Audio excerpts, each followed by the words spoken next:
स्वामींच्या केंद्रात जाऊन वडिलांसाठी आणली होती उदी आणि प्रसाद. त्यांना दिल्यानंतर खूप तृप्त असं मला वाटलं. आज संध्याकाळी भाऊजाईने दिला होता इतका छानसा सरप्राईज. भाचीला डोस दिल्यानंतर तिला ताप येऊ नये म्हणून ते मी काय केलं ते तुम्हाला पुढे शेअर करते. त्याचबरोबर माझ्या आजीने आज माझ्यासाठी पाट्यावर वाटून काळ्या मसाल्यातलं भरलेलं वांग्याची भाजी केली होती. इतकी छान. नाही म्हणता म्हणता शेवटी बोलणं ते झालंच म्हणायचं. तर होमची प्रदक्षिणा घालून फक्त एकच आशीर्वाद मागितला की स्वामी तुम्ही सदैव जसे आहात तसेच आमच्या पाठीशी राहा. नमस्कार मंडळी, माझ्या आजच्या एका नवीन व्हिडिओवर मी तुमचं पुन्हा एक वेळा मनापासून स्वागत करते. सकाळी छान आपलं हेअर वॉश करून मी स्वामींच्या केंद्रात जाण्यासाठी निघाले होते. फ्रेश खूप फील करत होते कारण की थोडंसं मोटिवेट झाल्यामुळे गोष्टी खूप बदलतात. वडिलांना भेटल्यानंतर त्यांच्यामध्ये जे मी बदल पाहिला आहे पहिल्या दिवशीची आणि आजची जी त्यांची तब्येत होती त्यामध्ये खूप फरक होता आणि त्याचमुळे मला आज खूप छान असं फ्रेश वाटत होतं. त्यामुळे म्हटलं चला केंद्रात जाऊन येऊया. सकाळी सकाळी माझं आणि शिवचरणचं आवरलं होतं म्हणून फक्त आम्हीच दोघंच निघालेलो. जाता जाता मध्येच आधार कार्ड काढायचं म्हणून आलो होतो ऑफिसमध्ये.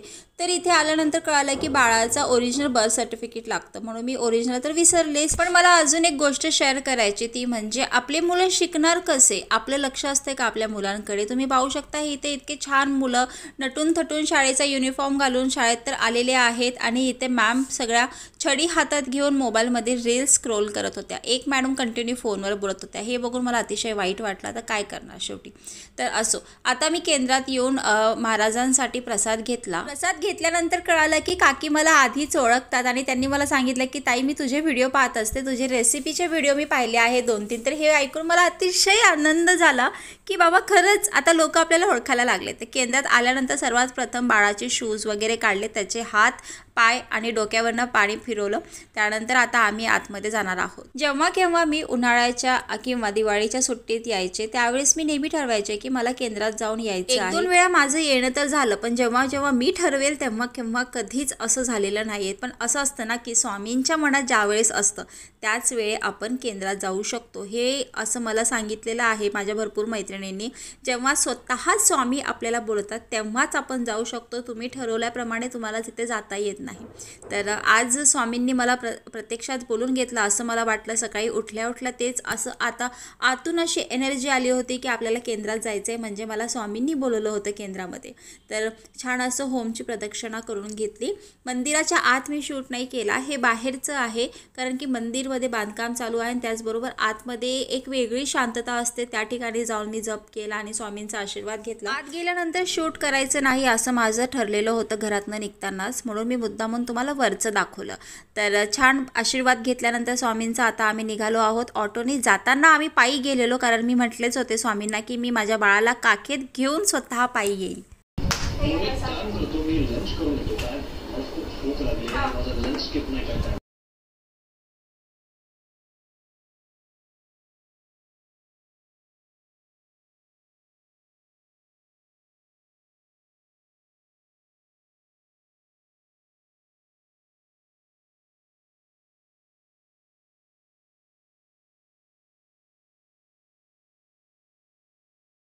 मी मंदिरातून घरी येईपर्यंत बाळाला डोस देऊन मम्मी आली होती. म्हणजे रुद्र माझ्या भाचीचा डोस होता आज आणि तिला ताप येऊ नये म्हणून त्यांनी गोळी दिलेली.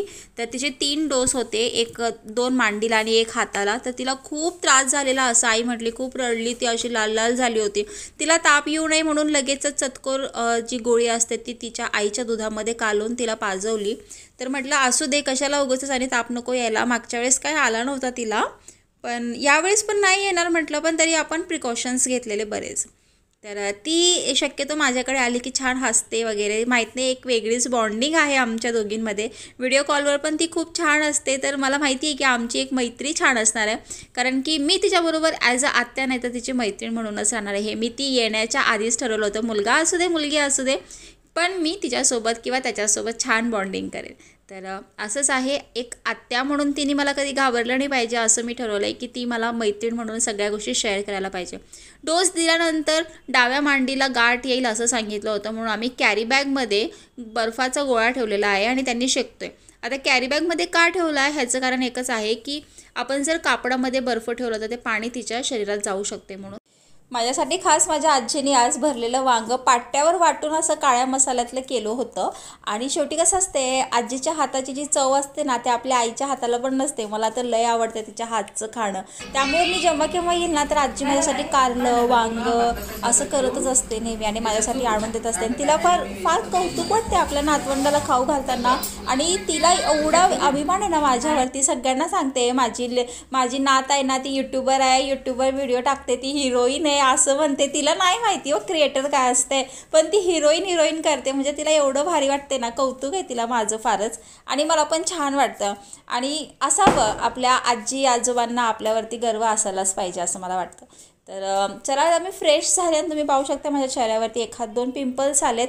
आता ह्याचं कारण तर मला काही सांगायला नको, कारण तुम्ही माझे व्लॉग पाहतच आहात आणि तुम्हाला माहिती आहे सध्या काय सिच्युएशन आहे सध्याला घरामध्ये. सगळ्या गोष्टी रुटीनमध्ये आल्यानंतर ते पण क्लिअर होऊन जाईल.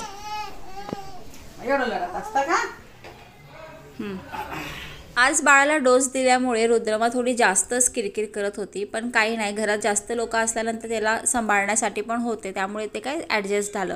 तर आता तुम्ही पाहू शकता ही जी रॉक चेअर आहे ना, तर ही माझ्या मॅमनी मला ज्यावेळेस माझा जॉबचा शेवटचा दिवस होता त्यावेळी त्यांनी गिफ्ट केलं होतं.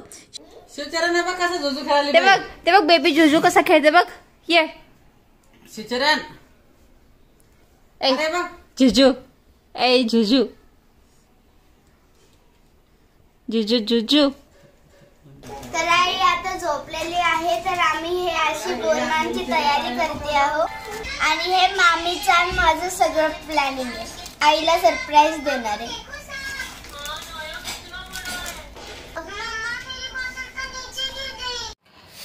त्या मंडळी केंद्रातनं आल्यानंतर जेवले, मस्त झोपले, चांगला 2.5 तास झोपले. अजूनही शोभा तुम्ही पाहू शकता इथं झोपलेला आहे. आणि आता चहा वगैरे घेणार आणि छोटासा बोरणांचा कार्यक्रम करायचं ठरलं आहे. मला माहिती नव्हतं, मी आत्ता जस्ट उठले, योगिता आली आणि मला म्हटली ताई तुम्ही उठल्यानंतर जरा टेरेसवर एक चक्कर मारा. टेरेसवर गेल्यानंतर इतकं छानसं सोबर सिम्पल डेकोरेशन मला पाहायला मिळालं. कारण हे तर खरं होतं की बाळाचं बोरनान मला करायचं आहे, तिसरं माझ्या पिल्लूचं.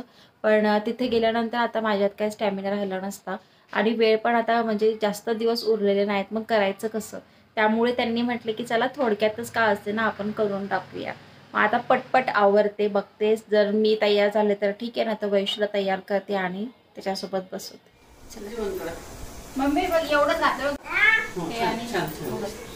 तुझ्या. मी काय करत असते, माझ्या आईकडे ना 1-2 ब्लाऊज माझे ठेवत असते. त्यामुळे मला फायदा काय होतो की कुणाची पण साडी नेसता येते. आणि ड्रेस मी काही येताना जास्त आणलेच नव्हते. असं पटापट तयार झाले, मम्मीच्याच बांगड्या घातल्या, मम्मीचंच म्हणजे भाऊजाईची साडी नेसली आणि असे मी एकदम साधी सिंपल तयार झाले. मग तुम्हाला माझा हा सिंपल लुक कसा वाटते हे पण मला खरं सांगा कमेंट बॉक्समध्ये.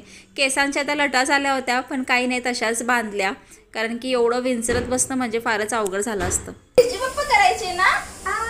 अरे बापरे किती छान छान छान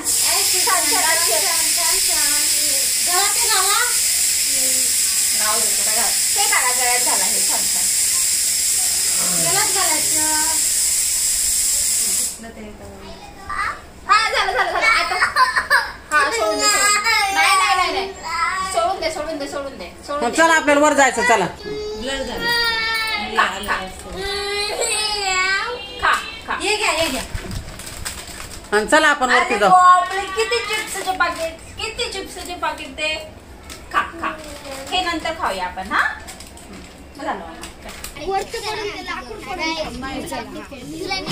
बाय बाय बाय बाय. छान आयडिया होती दोघींची. मी तर झोपेल होती बाई.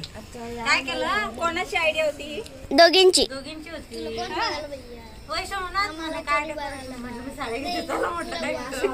मामा भाच्याचं जमतं पुढे डेकोरेशन.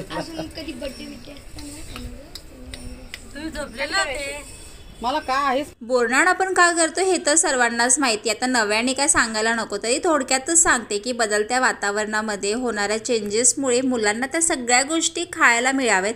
बरं मुलं कंटाळ करतात ना सगळ्या गोष्टी खाण्यासाठी, म्हणून त्यांना हे वेचून खाण्याची संधी दिली असते, त्यामुळे बोरनान करतात. तर पहिला बोरनान हे बाळकृष्णाचा केला होता, त्यानंतर ही प्रथा पुढे चालवण्यात आली. तर पाठीमागे जे तुम्ही मुलं पाहत आहात ना, ते हे माझ्या वैष्णवीचे फ्रेंड्स आहेत. वैशू अगदी 3.5 वर्षाची होती, ती 3.5-4 वर्षाची होती तेव्हापासून ती मम्मीकडे राहिली आहे. एज्युकेशन पण 6 वर्षाची होईपर्यंत तिने तिथेच केलं आहे.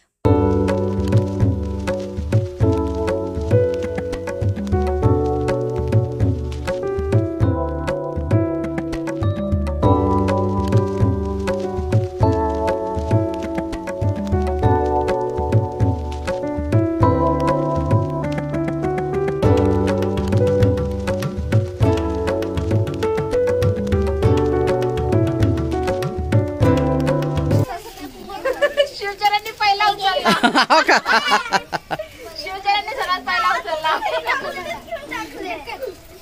बरोबर आहे, सगळे चांगले. आईला कधी श्रेय पाहिजे नसतो, पण तरी देखील मला द्यायला नक्कीच आवडेल, कारण की हा पूर्ण व्लॉग माझ्या आईने स्वतः शूट केला. त्यामुळे थँक्यू सो मच मम्मी. तर मंडळी, हा असा कार्यक्रम काय ठरलेला नव्हता. हे तर माहिती होतं की आपल्या गल्लीमध्ये म्हणजे माझ्या माहेरी खूप सारे मुलं आहेत वैशूचे फ्रेंड्स, तर बोरनान छानच होणार, कारण दरवेळा आम्ही इथंच कार्यक्रम केलेले आहेत. पण आता इतक्या थोडक्यामध्ये सगळं अरेंजमेंट वैशू आणि योगिताने मिळून केलं आणि हे सरप्राईज इतकं छान होतं ना, म्हणजे असं काही प्रॉपर तयारी नव्हती, पण थोडक्यामध्ये पण खूप छान असं बोरनान झालं शिवचरणचं. तर तुम्हाला कसं वाटलं मला कमेंट करून नक्की सांगा, आणि खूप सारं प्रेम तुम्ही जसं देतात तसं नेहमी देत राहा. ओके, बाय बाय करा. Bye bye bye bye. आम्ही पण बाय बाय करतोय. थँक्यू.